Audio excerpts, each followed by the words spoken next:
magnesium hydroxide.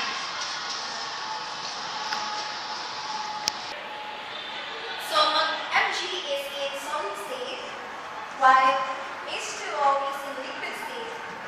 So when we add solid and liquid together, that is what we call as an aqueous solution. So we will put AQ here as a sign of aqueous.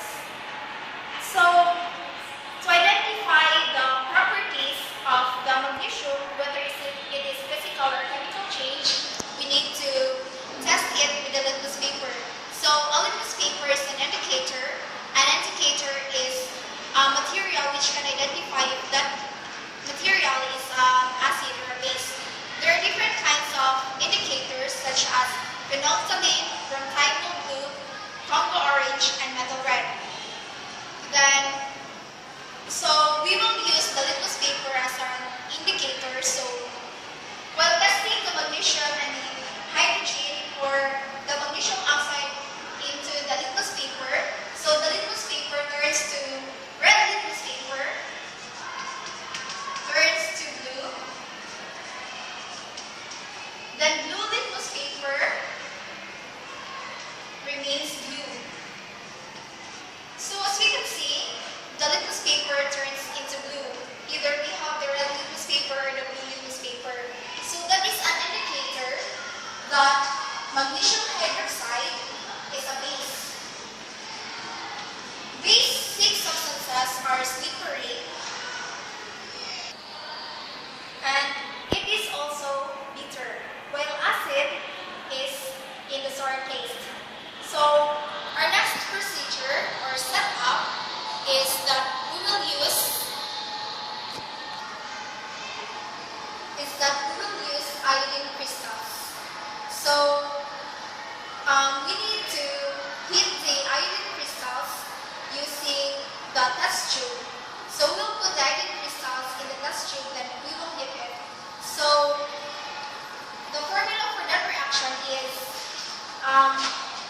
let's put this way. So iodine.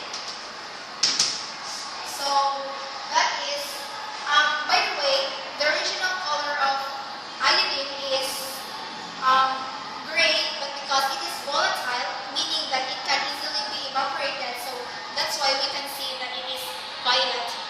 So when heating the iodine crystals, so there is the presence of smoke.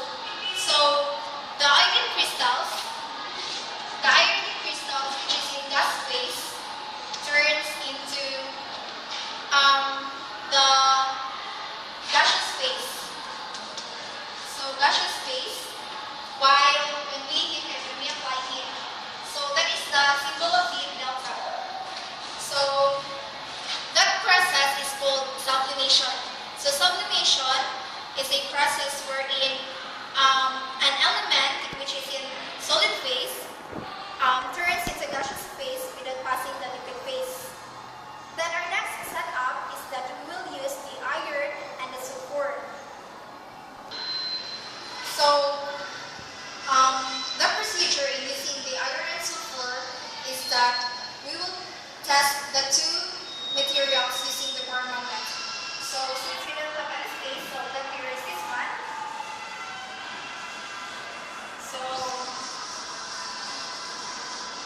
So this is the iron plus the sulfur will yield to iron sulfide. So iron is magnetic, while iron sulfide is non-magnetic. So again, we will need to balance the equation. So again, we need to balance the equation.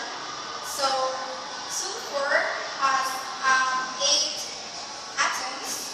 So since this is 8, so we need to put an 8 in the iron. So we have an 8 molecule of iron. So in the right-hand side, we have 8 molecule of iron and 8 atoms of sulfur. While in the product side, we have only 1 molecule of iron sulfide. So we need to put an 8 to balance the equation.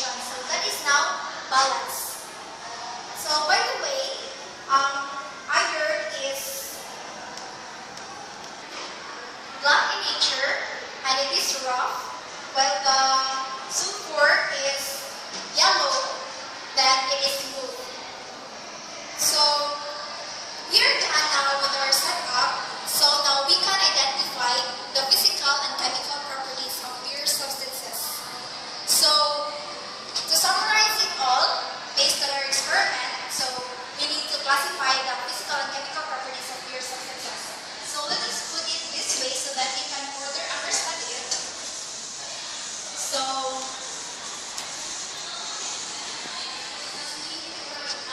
the physical properties,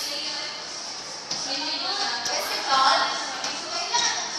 and the chemical.